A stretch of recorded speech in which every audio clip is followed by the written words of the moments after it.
Up to 38 people are believed to have been killed when the hotel, in the remote village of Farindola, was crushed under a 6-foot wall of snow yesterday as 4 earthquakes hit the central Italian region of Abruzzo. Giampaolo Perit, 38, a chef who was on vacation there, was one of 2 people rescued from the 3-story hotel. His boss, restaurant owner Quintino Masla, said he received a phone call at 5:30 p.m. yesterday. He said, "He calls me and says, 'Help me, an avalanche has hit and the hotel isn't there anymore. It's disappeared. It's buried.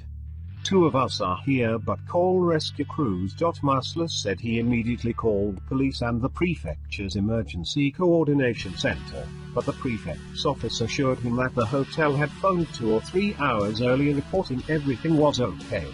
Masla said he frantically tried to call other emergency numbers but no one took him seriously. Speaking on Sky TG24, he said only hours later, after 8 p.m., did the response begin.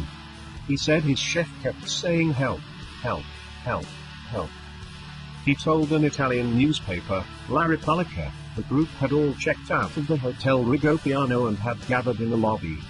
But heavy snow had made the road outside impassable and they were waiting for a snowplow to clear a path up to the hotel.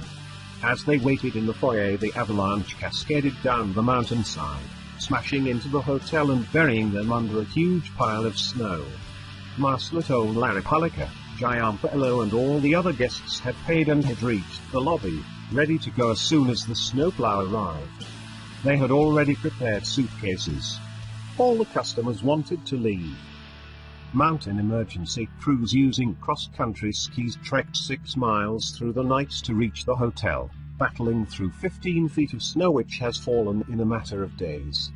There are reports this morning that as many as 30 people, guests and staff, are missing after thousands of tons of snow engulfed the 3-story hotel, causing part of it to collapse and shifting the building 30 feet. 2 have been rescued so far. According to Sky, one text message sent to someone inside the hotel said, "They are extracting them from the hotel, and bringing them to hospitals, I think. But I don't know because it is impossible for us to go up. I am sorry." Earlier, it emerged that a father had survived the tragedy because he left to get something from his car when the avalanche hit the building. But he told doctors the wall of snow had buried his wife and 2 children. Rescuers, who have begun extracting bodies after battling through blizzard conditions to reach the hotel on skis or by helicopter, say there were no signs of life inside the building. An aerial shot of the hotel released by the fire brigade showed just the last floor and the roof visible above a thick blanket of snow.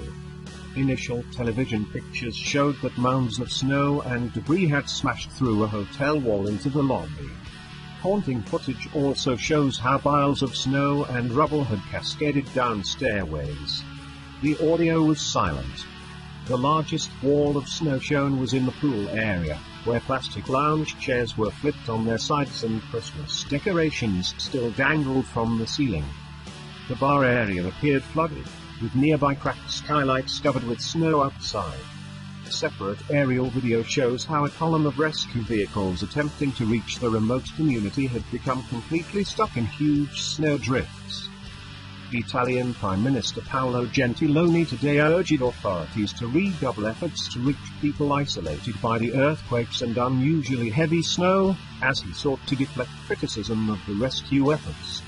Gentiloni told reporters Thursday that the priority is to reach all isolated towns and hamlets that have been buried under snowfall for days and then jolted by 4 powerful quakes on Wednesday. Residents have been complaining for days that they have been without electricity because of what Gentiloni called a record snowfall. Criticism has also come in about the response time to reach a hotel buried under an avalanche. Gentiloni said, "I ask everyone if possible to multiply their efforts. I ask politicians to show sobriety respecting the difficulty of the situation and the commitment of civil and military crews who are responding." The head of the Italy's Civil Protection Authority, Fabrizio Gergio, says that authorities are confronting 2 exceptional events that already alone would have created great difficulty in the response. for the heavy snowfall, Curcio said, "We try to tell people to stay in their own homes, if they are secure, obviously. And in the areas of quakes, people should leave their homes. Putting together these two elements is extremely complicated." Mountain rescue teams reached the hotel by skis at around 4 a.m. local time, Sky TG24 reported. Video footage showed rescuers with shovels digging through a wall of snow, and at least one man being led through the cleared path. An ambulance was blocked several miles from the hotel, according to Sky, while footage showed emergency services helicopters in the air near the scene. Italy's Civil Protection Agency said there had been around 30 guests and staff at the hotel on the eastern lower slopes of the Gran Sasso mountain. It said it could not immediately confirm any deaths out of respect for the families of the guests and staff. Antonio Di Marco, president of the province of Pescara, which includes the mountain village of Farindola, said 2 people had been saved. "We don't know yet how many people are unaccounted for or dead," he wrote on his Facebook page. "What is certain is that the building took a direct hit from the avalanche, to the point that it was moved by 10 meters.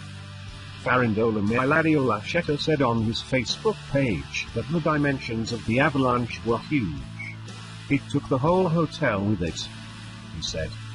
The region was hit by 4 seismic shocks measuring above 5 magnitude in the space of 4 hours on Wednesday, with at least 1 person confirmed dead. The hotel is located around 55 miles from the epicenter of the quakes. 20 firemen, 2 mountain rescue teams, 6 ambulances and local police were heading for the site last night, but the weather conditions were expected to cause major delays, a Civil Protection Agency spokesman said.